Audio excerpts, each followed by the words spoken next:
Austraeoh by Imploding Colon, read by Deathlight. Chapter 41, Enthusiasm.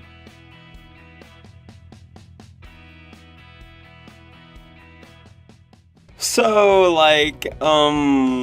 have you ever really needed to grind your hooves? Really bad?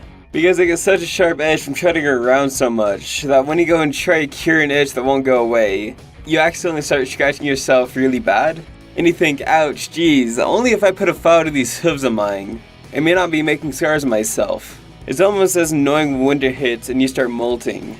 Cause is there any easy way to sweep feathers off the bedroom floor? Rainbow Dash's words trailed off, and she gulped.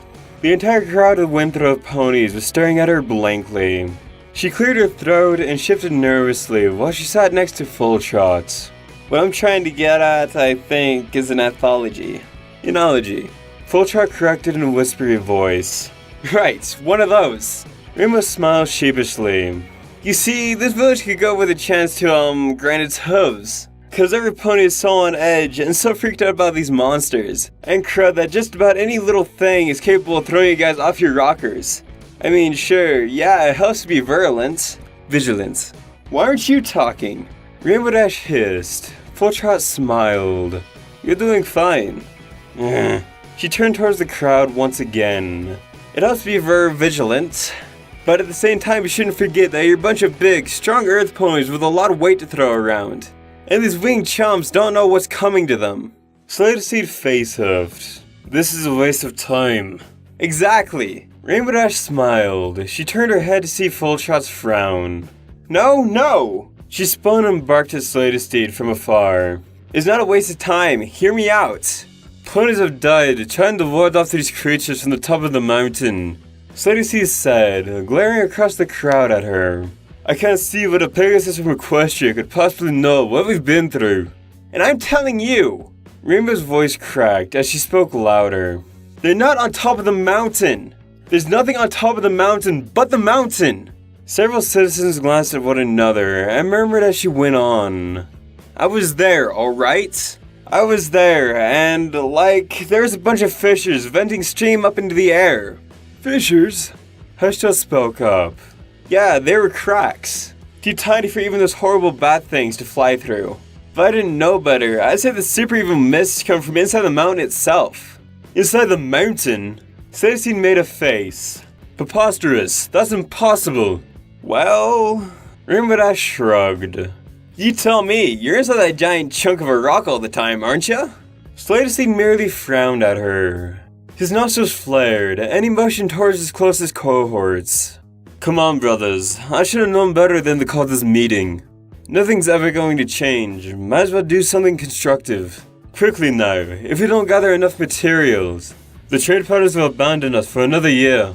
Rainbow Dash blinked confusedly as Slater Steed and a large group of ponies marched away. Slowly, the crowd began to dissipate. Well, that was certainly rude. Gold Puddles murmured in a low voice. Rainbow gazed aside at her. What are you doing here? Come to tell me it was a good speech? No, his sucked big time. She replied. Still, I can't help but think that Slater Seed got up on the wrong side of the stable this morning. Yeah, what's up with that?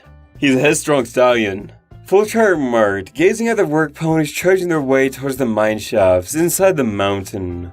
He knows as well as any villager in Winthrop that Hushtail's days are numbered. It's not that the young pony is stud for power. He just takes his responsibilities a little too closely to heart.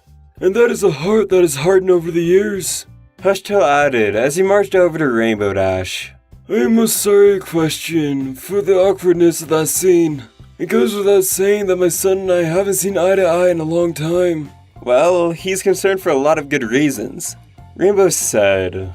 Sounds like things in this village have been pretty grim. How many other ponies have wanted to relocate, I wonder? Instead of answering that, Hushtail leaned forward and asked, Is it true? Is there no nest atop the mountain summit? None that I could see, sir. Rainbow Dash replied. Though I didn't really get the best look-see.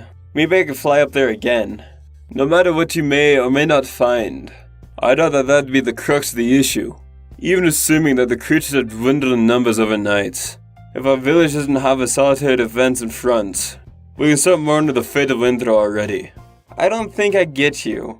My son has done nothing but stir up doubt and fear, Austraeoh gravely said.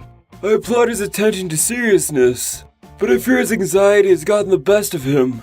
He may not have a proper assessment of his own charisma, but his words are putting a damper on the spirit of this village. Well, sorry that my, outsider enthusiasm wasn't enough to tip the boat. Rainbow said, casting a glare at Fulltrot. I wish I could reach out to him somehow. Austraeoh muttered. Alas, I'm getting along my years, and I don't know how many chances I have left. Rainbow glanced over at Gold Petals. Gold squinted curiously from beneath her hood. With determined breath, Rainbow smirked at the two elders. Perhaps, then, this is a chance I could take up. And she trotted at a brisk pace towards the mine shaft.